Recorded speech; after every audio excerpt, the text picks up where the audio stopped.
नमस्कार, आप सभी का बहुत-बहुत स्वागत करेंगे न्यूज़ 24 में। आप सबके साथ मैं हूँ ऋतिका पांडे। खास खबर आ रही है जहां बात करेंगे आज लोकतंत्र की सबसे बड़ी पंचायत से लेकर उत्तर प्रदेश के बजट सत्र तक मचे सियासी घमासान के बीच के बारे में। जी हां, जहां मिर्जापुर के भारतीय जनता पार्टी के पूर्व जिलाध्यक्ष मनोज जायसवाल ने तीखी प्रतिक्रियाएं दी हैं। हमारे संवाददाता हमारे वरिष्ठ संवाददाता सन यादव से खास बातचीत में मनोज जायसवाल ने संसद में राष्ट्रपति के अभिभाषण के बाद पीएम के धन्यवाद प्रस्ताव में आए गतिरोध और लोकसभा स्पीकर के प्रति विपक्ष के व्यवहार को लोकतंत्र के लिए दुर्भाग्यपूर्ण बताया है। और यही नहीं, उत्तर प्रदेश विधानसभा में राज्यपाल के अभिभाषण के दौरान समाजवादी पार्टी के गो बैक नारो और अखिलेश यादव द्वारा चुनाव आयोग को बीजेपी का झंडा लेने वाले बयान पर जायसवाल ने पलटवार किया। उन्होंने कहा है कि विपक्ष अपनी हार और हताशा को संवैधानिक संस्थाओं पर आरोप लगाकर छिपाने की कोशिश कर रहा है। भारत अमेरिका डील पर विपक्ष के घेराव को उन्होंने देश की प्रगति में बाधा डालने वाला बताया। आगे सुनाते हैं आपको। जी हां, और सुनते भी हैं कि बीजेपी के कदावर नेता मनोज जायसवाल का पूरा इंटरव्यू। इस समय हम बता दें कि केंद्र सरकार जिस तरीके से बजट पारित किया उसके बाद पूरे देश में विपक्ष लेकर इसको हमलावर रही। और उसी के बाद हम बात करते हैं कि राष्ट्रपति के अभिभाषण के पश्चात न तो हम केंद्र की बात कर ले या तो राज्य की बात कर ले, वहां पे प्रधानमंत्री को धन्यवाद ज्ञापन नहीं दिया गया।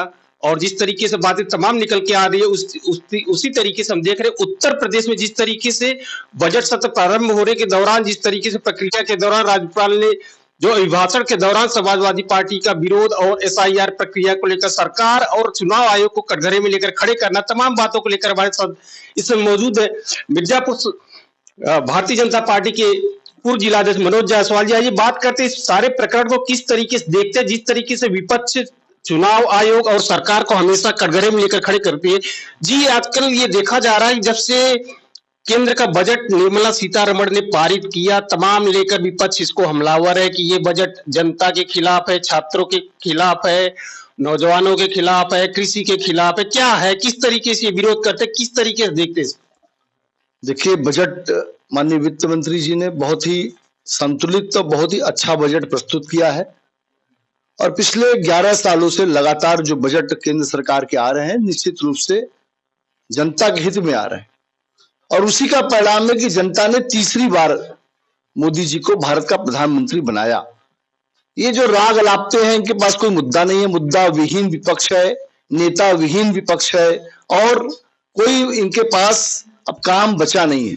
तो इस तरह के अनर्गल प्रलाप करके सरकार को बदनाम करने का प्रयास करते हैं। लेकिन जनता जानती है, जनता को जो सुविधाएं मिल रही हैं, जो पंडित दीनदयाल उपाध्याय की सोच के अनुसार करोड़ों के आवास बन गए, 80 करोड़ से ऊपर लोगों को राशन मिल रहा है, आयुष्मान कार्ड बन गया 5 लाख तक जो प्रयोग कर रहे हैं। पहली बार विश्व के इतिहास में किसी सरकार ने आयुष्मान योजना के अंतर्गत या स्वास्थ्य को लेकर इतना बड़ा निर्णय लिया हो। तो निश्चित रूप से ये परेशान है, इनकी जो जमीन है वो खिसक चुकी है। तो अब अनावश्यक प्रलाप करके सदन में गतिरोध लाके आप विरोध करो, लेकिन विरोध की भी एक सीमा होनी चाहिए। आप सदन में जो देश का करोड़ों रुपया खर्च हो रहा है और उस समय में आप सदन को डिस्टर्ब कर रहे हैं, आप प्रधानमंत्री को बोलने नहीं देना चाह रहे हैं, तो निश्चित रूप से ये गलत है। मनोज जी, देश का सबसे बड़ी महापंचायत जिसे हम लोकसभा कहते हैं, उसमें जब राष्ट्रपति के अभिभाषण के पश्चात प्रधानमंत्री का जो धन्यवाद ज्ञापन होता है, वो देखा गया कि आज से मतलब 22 साल के रिकॉर्ड में ऐसे पहली बार हुआ है कि प्रधानमंत्री ने धन्यवाद ज्ञापित नहीं किया। लोकसभा स्पीकर ये कहते हैं कि संसद में लोकतंत्र के महापंचायत में प्रधानमंत्री के ऊपर किसी प्रकार का हमला हो सकता था। तो यदि आप एक आम नागरिक ये बात सुनता है, तो अगर संसद में प्रधानमंत्री के ऊपर ऐसी अगर आशंका जताई जो जा रही है, तो आम नागरिक कहां तक कैसे क्या कहेंगे? अब ये उन विपक्ष के नेताओं से पूछिए जो अपनी शर्म को खो चुके हैं और निचले स्तर पे चले आए हैं। कभी उनके माँ के नाम पे गाली देते हैं, कभी उनके परिवार को, खानदान को निचले स्तर का जो शब्द है वो प्रयोग करते हैं। इसी तरह से उन्होंने सदन के अंदर भी बोलने न प्रधानमंत्री, इसको रोकने के लिए तमाम तरह के हथकंडा अपनाया, जिसको लेकर लोकसभा अध्यक्ष ने ये निर्णय लिया कि प्रधानमंत्री जी का यहाँ उद्बोधन नहीं होगा। तो यह है और ये देश की जनता देख रही है। ऐसा नहीं है। इनके चरित्र को देश की जनता देख रही है। ये कंगाल हो चुके हैं, खत्म हो चुके हैं और निश्चित रूप से जनता ने इनको नकार दिया है। जहां जहां भी चुनाव हो रहा है लगातार ये पराजित होते चले जा रहे हैं। अब एक होता है ना, खिसियानी बिल्ली खंबा नोचे, तो वही ये कर रहे हैं और कुछ है नहीं। ये भारत अमेरिका के डील को लेकर जिस तरीके से विपक्ष हमलावर, ये तमाम बातें कही जा रही कि 0 बढ़ा कि 18 बढ़ा, 3 पहले था अब 18 हो गया, क्या डील है? प्रधानमंत्री अमेरिका के दबाव में डील किए, क्या किस तरीके से ये डील के बारे में जनता को क्या मैसेज देंगे? देखिए, डील प्रधानमंत्री जी ने किया है और लगातार प्रधानमंत्री जी उस पे वर्णन भी देर कर रहे हैं और देश के उद्योगपति हो, देश के व्यवसायिक जगत के लोग हो, देश के व्यापारी हो, लगातार इसकी प्रशंसा कर रहे हैं। मैंने कहा ना कि इनके पास कोई मुद्दा नहीं है। कभी डील को हो तो विरोध, न हो तो विरोध, मतलब मुद्दा हमको कुछ न कुछ चाहिए कि कैसे हम इस बात को रख सके जनता के बीच। लेकिन जनता ने सब इनको नकार। मैंने कहा ना कि तीसरी बार लगातार देश के अंदर भारतीय जनता पार्टी की सरकार बनी है, तो अब ये धीरे धीरे और कमजोर होते चला जा रहा है। आगे आने वाले चुनाव में आप देखिएगा, जो 5 राज्यों में चुनाव हो रहा है, कांग्रेस और खत्म हो जाएगी। मतदाता सूची में नाम कटने को लेकर जिस तरीके से सपा सुप्रीमो अखिलेश यादव चुनाव आयोग और सरकार को कटघरे में खड़े कर रहे हैं और यहां तक उन्होंने कह दिया कि चुनाव आयोग को बीजेपी का झंडा लगा देना चाहिए। तमाम लखनऊ के उदाहरण देते हैं, हर जगह तमाम ऐसी शिकायतें आ भी रही हैं।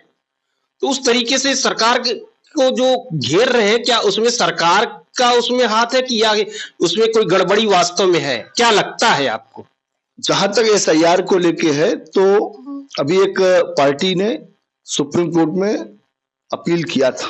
अभी कल ही सुप्रीम कोर्ट का ये निर्णय आया कि SIR को किसी कीमत पर रोका नहीं जाएगा, जो बाधा करेंगे उसके खिलाफ कार्रवाई भी किया जाएगा। हाँ, आपको लगता है कि कहीं अगर कोई गलतियां हो रही तो आप उसको दीजिए, उस पर निर्णय होगा। जब देश के सर्वोच्च न्यायालय इस पे निर्णय दे रही है, इस पे सुझाव दे रही है, तो बाकी विपक्ष की पार्टियां इनके पास, फिर मैंने कहा ना कि मुद्दाहीन विपक्ष, नेताहीन विपक्ष। और समाजवादी पार्टी के नेताजी तो 12 बजे सो के उठते हैं और प्रेस करके पूरे यूपी का हालचाल ले लेते हैं। कभी गए क्या सड़क उतर के संघर्ष किए क्या? हम लोग विपक्ष में थे, लगातार जनता की मांग को लेके हम लोग सड़क पे उतरते थे, लाठी खाते थे और हर तरह से। इनके समय में इसी मिर्जापुर शहर में हम लोगों ने 35 चौराहे पे चक्का जाम किया था बिजली को लेके। आज आप तो इन्वर्टर वाले गाली देते हैं सरकार को कि लाइटें नहीं जाती। आज हमारी माताएं बहनें खुलेआम 12 बजे स्कूटी से चल रही हैं। अब ये सपा को नहीं पच रहा है, क्योंकि उनके समय में महिलाओं का बलात्कार होता था, अपहरण होता था, डकैती होती थी, लूट होते थे, हत्या होती थी। तो ये सब समाप्त हो गया। योगी जी की सरकार में जो गलत करेगा निश्चित रूप से उसके खिलाफ कार्रवाई होगी। तो ये सब जान गए हैं ये लोग, इसलिए अंतिम अस्त्र ये जातिवाद का नंगा नाच कर रहे हैं, हमारे समाज को, हिंदू समाज को बांटने का प्रयास कर रहे हैं। लेकिन भारतीय जनता पार्टी की सरकार ने जो भी निर्णय लिया है, अगर हमने आयुष्मान कार्ड दिया है, हमने अगर आवास दिया है, हमने अगर गैस सिलेंडर दिया है, तो कोई जात पूछकर नहीं दिया है। आप उठा के देख लीजिए, हमारी सरकार जो भी काम करती है वो सबका साथ सबका विकास के सिद्धांत के आधार पर करती है। और उसी का परिणाम है कि बिहार के अंदर भी चुनाव हुआ, तमाम इन लोगों ने आरोप लगाया, लेकिन जनता साइलेंटली जाके वहां कमल खिला दी और योगी जी, हमारे नीतीश कुमार जी के नेतृत्व में वहां फिर से सरकार बन गई। एक अंतिम प्रश्न, जिस तरीके से उत्तर प्रदेश में बजट सत्र प्रारंभ हुआ और राज्यपाल के अभिभाषण के दौरान समाजवादी पार्टी के विधायकों ने विरोध किया, गो बैक का नारा लगाया, यहाँ तक कि देखा गया कि अलग से वो MLC आशुतोष सिन्हा जी साइकिल से वो अहिल्याबाई के जो तस्वीर लगा के आए, किस तरीके से विरोध दर्ज किया, क्या कहें? राजनीति में चर्चा करने के लिए इस तरह के प्रयोग होते रहे हैं। कभी साइकिल से आ रहे हैं, लेकिन साइकिल उनकी पंचर हो चुकी है, अब साइकिल में दम नहीं रह गया है। जनता जान चुकी है, इनको अच्छी तरह से जान चुकी है, इसलिए सारे समाज के लोग भारतीय जनता पार्टी के साथ खड़े हैं। और मैंने पहले कहा कि भारतीय जनता पार्टी की सरकार किसी एक जात के लिए काम नहीं कर रही, किसी एक परिवार के लिए काम नहीं कर रही है, किसी एक व्यक्ति के लिए काम नहीं कर रही है। कांग्रेस का इतिहास तो वंशवादी रहा है, समाजवादी पार्टी परिवारवादी पार्टी रही है और बहुजन समाज पार्टी एक व्यक्ति की पार्टी है, जिसको चाहा अंदर और जिसको चाहा निकाला बाहर।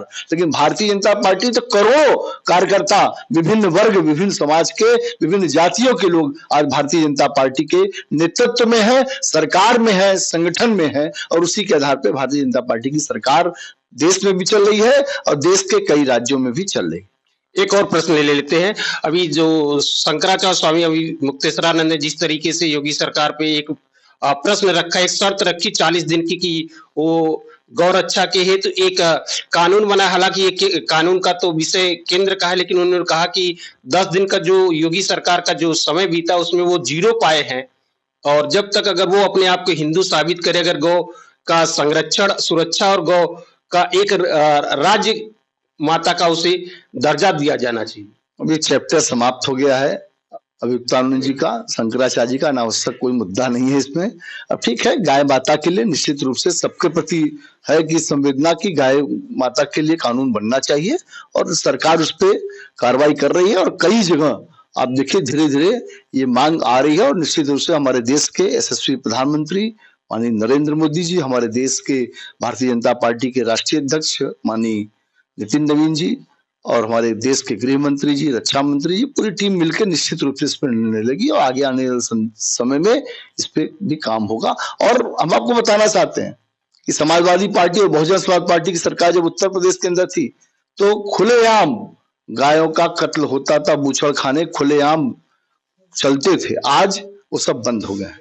बौखला सड़क अच्छी बन रही है, लाइट अच्छी मिल रही है, आयुष्मान के माध्यम से दवाई की व्यवस्था हो, राशन मिल रहा है, जो जनता को जो चाहिए वो सब कुछ सरकार दे रही है, तो जनता संतुष्ट है। नेता लोग चिल्लाते रहते हैं, मुद्दा कोई न कोई बनाते रहते हैं। यही ऐसे लोग आज संत और सनातन की बात कर रहे हैं जो खुलेआम अयोध्या के अंदर गोली चलवाए, कितने लोग मारे गए। तो ये सनातन की बात करेंगे, हंसी आती है ऐसे लोगों पे जो सनातन की ऐसे लोग बात करते हैं जिनका कोई चरित्र नहीं रहा है। शुक्रिया हमसे बात करने के लिए। तो इस तरीके से देखा, हमारे साथ मौजूद थे भारतीय जनता पार्टी की पूर्व जिलाध्यक्ष मनोज जायसवाल जी। इस तरीके से उन्होंने बताया, तमाम मुद्दे पर अपने विभागी से जवाब रखे। जिस तरीके से देखा जा रहा है कि केंद्र से लेकर राज्य में जिस तरीके से पक्ष विपक्ष पे कटाक्ष चल रहे हैं, आने वाला जो विधानसभा चुनाव जो कि 11 महीने शेष है, उस दोनों में अभी ये एक दूसरे पे बयानबाजी का दौर कहां तक चलता है, ये तो समय बताएगा।